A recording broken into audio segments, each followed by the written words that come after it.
Archaeologist Jacquetta Hawk stated the internal drum tower had a long flight of stairs running down from its summit through its solid core to street level. Archaeologist Miha Meza stated the tower had a solid stone core and a steep stairway led to its top.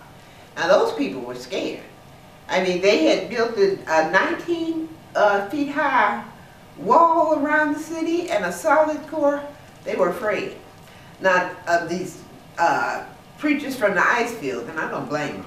Tanks appear to have been built against this tower for water storage. Archaeologists estimate that about 2,000 to 3,000 people live behind the walls of Jericho in circular mud brick houses, each about 16 feet in diameter. Now the Pygmies coming through Khyber Pass successively abandoned one site after another until around 9,000 years ago, when one group settled in Afghanistan, some were called Megar, about 125 miles northwest of the Indus River. Now, debris from that site contains remains of at least 12 big game animals like swamp deer, black buck, water buffalo, wild goat, and wild pig. Now, the mud debris also contained impressions of wild wheat that originally grew in the Balkans, Asia Minor, Palestine, and Persia, and impressions of a type of barley that originally grew wild in Tibet and Eastern Asia. Now, the grain impressions reflect their migratory route, you know, as nomadic gatherers. That's the way they went. Now, other Australopithecus-like pygmies spread from Khyber Pass into India around 9,000 years ago. Now, anthropologists describe the migrants as Veda, this is the Veda, and as an African type. Now, the Veda tribes, they're still Veda tribes right now. They share certain characteristics with Australian Aborigines. The Veda are described as proto-Australoid people of southern India and Southeast Asia. Now, the prefix proto means original or first in time, which implies that the Veda have Australoid heritage that dates back before the evolution of Java tribes, which means around the time of Australopithecus robustus and Australopithecus africanus. So around 9,000 years ago, the Veda were cave dwellers who wore bark clothing, hunted game with bows and arrows, and gathered wild plants. Now, their religion was essentially a worship of ancestral spirits who were believed to enter the bodies of shamans through whom they communicated with their descendants. Something like a priest who claims that he has to communicate for you. Now, Veda tribes spoke language that was related to languages of Southeast Asia and Australia. They spread from central India into Sri Lanka and southeastward into Malaysia and Indonesia. Those in India and Ceylon became weapon makers and traders. Now, the other group of Negrito pygmies settled in the Indus Valley, home of the Somme Valley culture of 200,000 years ago, and the Ramapithecus tribes of 10,000 years ago. And they built a huge community. This was a really rich region. The Atlanteans merged with the Pygmies, and they formed a people called Dravidians. Now, Dravidians built a huge city in India that ran continuously for 5.5 miles. They built well-laid mud brick houses that contained basements and drainage systems, and they created an economy based on agriculture.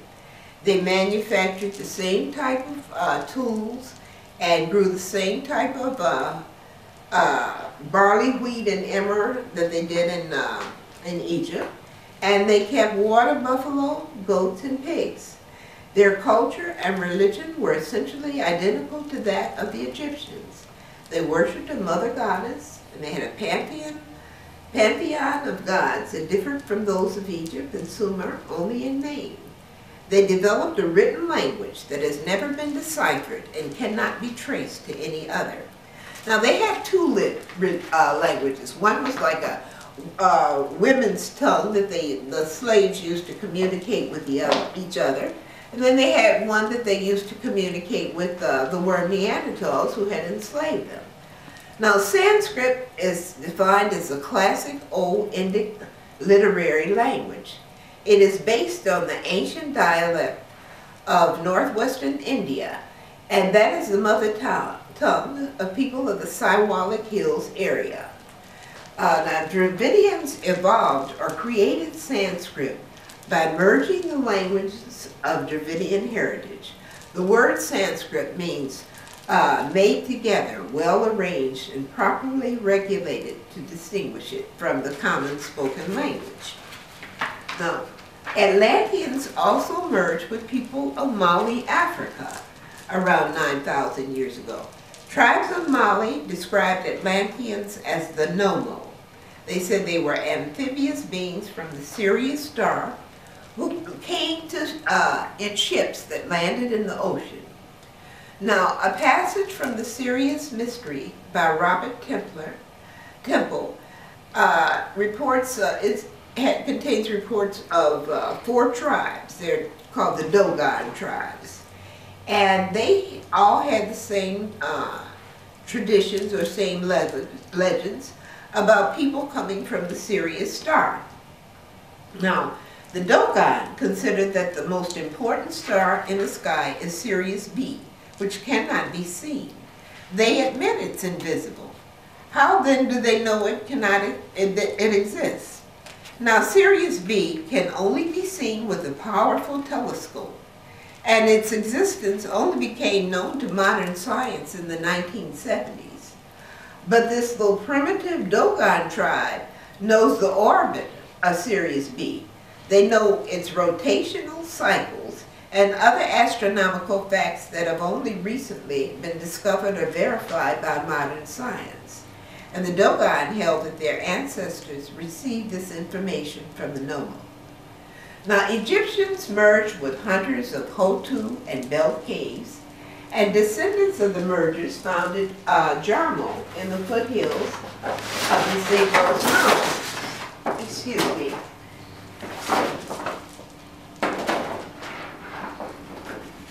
Founded the city of Jarmo and in the foothills of the Zagros Mountains. Now, this is a picture of a house from, this is the way they reconstructed. This is the houses like they made in Jarmo. Okay, their findings include 20 to 25 mud brick houses of several rooms that date from 8,700 years ago. Ovens and chimneys were built in, and they had clay-lined hearths sunk below ground level, served as fireplaces and basins. They had spindles. Round limestone dishes were in use. The oldest remains of domesticated sheep and goats date from 8,700 years ago and were found in Hotu and Belt caves, among the remains of the seal hunters. So bones of domesticated goats, dogs, sheep, and cattle were found at Jarmo. Now, melting glaciers retreated to the polar caps, sweeping much of England bare and carrying the earthen soil of England to the polar caps, to be released and involved as the polar caps melt. Around 8,000 years ago, the only remaining major deposits of glacial ice were in polar regions, but they yet consisted of a solid mass of ice. Now, Casey stated that teachers and emissaries traveled to many lands. He mentions Siam, China, Indochina. He says they went all over to teach. Now, Egyptians merged with Mediterranean people of the Greek Isles, and Pelasgians evolved. Pelasgians, I think I'm pronouncing that correctly. They occupied the Greek metropolis as early as 8,000 years ago, and they were an agricultural people who lived in round huts They used the same type of domesticated animals and made the same type of tools. Archaeologists state that their pottery was crude but adequate, and they had female fertility mother goddess figures with markedly protruding buttocks. Now the Mesopotamian valley lies at the head of the Persian Gulf. It's right here. Here's the Persian Gulf. Everybody kind of knows where that is now.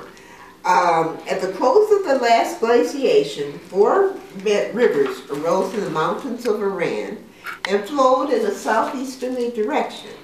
The Kairon, the Tigris, the Euphrates, and the now dry Wadi el-Balan emptied into the Persian Gulf. Okay, the southern part of the Mesopotamian valley is uniformly flat, and heavy silt carried by the rivers made the region extremely fertile. Around 7,000 years ago, the region consisted of marshes, streams, ponds, and lagoons, abounding with reeds, date palms, fish, wildfowl, and game. Now, as the earth grew warmer, the Mesopotamian valley uplifted, and marshes and streams began to dry. Negrino pygmies from Khyber Pass migrated into the region. Myths from the Sumerian, Mesopotamian region, China, India, and writings from Mali, Africa, all describe the Nomo as amphibious gods who traveled in ships that sailed from the stars and landed underwater. Now remember when we were talking about Malta, the Malta temple, they had those tracks that ran